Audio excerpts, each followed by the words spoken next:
ঋতু পরিবর্তনের এই সময়েও মশাবাহিত রোগে আক্রান্ত হয়ে মৃত্যুর মিছিল থামছেই না। এই নিয়ে চলতি বছরে এখন পর্যন্ত ডেঙ্গুতে মোট মৃত্যুর সংখ্যা দাঁড়ালো 259 জনে। এর মধ্যে ঢাকা উত্তর সিটি কর্পোরেশন 155 জন এবং ঢাকা দক্ষিণ সিটিতে 130 জন।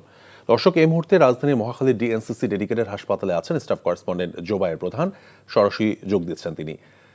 জোবায়ের, ডেঙ্গু আক্রান্তরা চিকিৎসা সেবা কতটা পাচ্ছেন?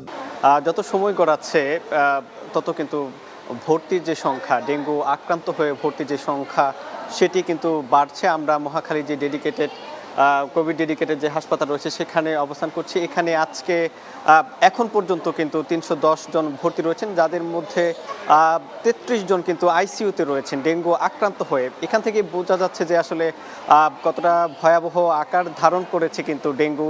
শুধু এই মহাখালীর হাসপাতাল নয়, সারা দেশের মধ্যে কিন্তু একই চিত্র।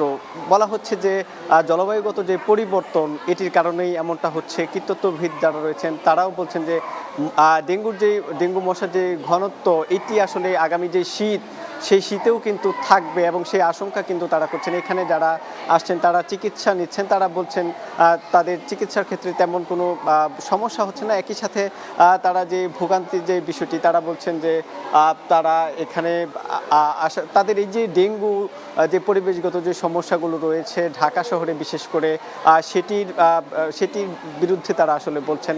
একই সাথে তারা এখানে চিকিৎসা নিয়ে আবারও ভালো হচ্ছেন, তারপরে আবারও কয়েক দফায় তারা আক্রান্ত হচ্ছেন, এরকমটিও কিন্তু তাদের পক্ষ থেকে কিন্তু জানানো হয়েছে। আমরা যেখানে রয়েছি এখানটায় আসলে মহিলা ওয়ার্ড এটি, এবং তার উপরে পুরুষদের ওয়ার্ড রয়েছে, শিশু ওয়ার্ড রয়েছে, অর্থাৎ নারী পুরুষ শিশু সবাই কিন্তু সমানভাবে এই ডেঙ্গুতে আক্রান্ত হচ্ছেন। এবং তারা আক্রান্ত হয়ে আমরা দেখেছি যে এখন পর্যন্ত এই বছরে 60,000-এরও অধিক কিন্তু ডেঙ্গুতে আক্রান্ত হয়েছেন। একই সাথে মৃত্যুর যে সংখ্যা সেটিও আমরা বিগত সময়গুলোতে কিন্তু দেখেছি। এখানে যারা চিকিৎসক রয়েছেন, ডাক্তার রয়েছেন, তারা যেটি বলছেন যে সবাইকে সচেতনতা যেমন বৃদ্ধি করতে হবে, একই সাথে তারা বলছেন যে যারা আসলে জ্বর হয়েছে তারা সবাই কিন্তু ডেঙ্গুতে আক্রান্ত, এরকমটি কিন্তু ধরে নিতে হবে এবং সেটি ধরে নিয়ে কিন্তু তাদেরকে চিকিৎসা সেই চিকিৎসা কিন্তু করতে হবে। তো তৌফিক, মহাখালী থেকে এই ছিল আমার কাছে সবশেষ।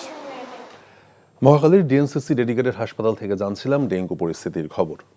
বান্ডেল থাকলে প্রতি সেনমানিতে টাকা বাঁচবে। বিকাশ সেনমানি বান্ডেল কিনে জিতুন প্রতি লেনদেনে।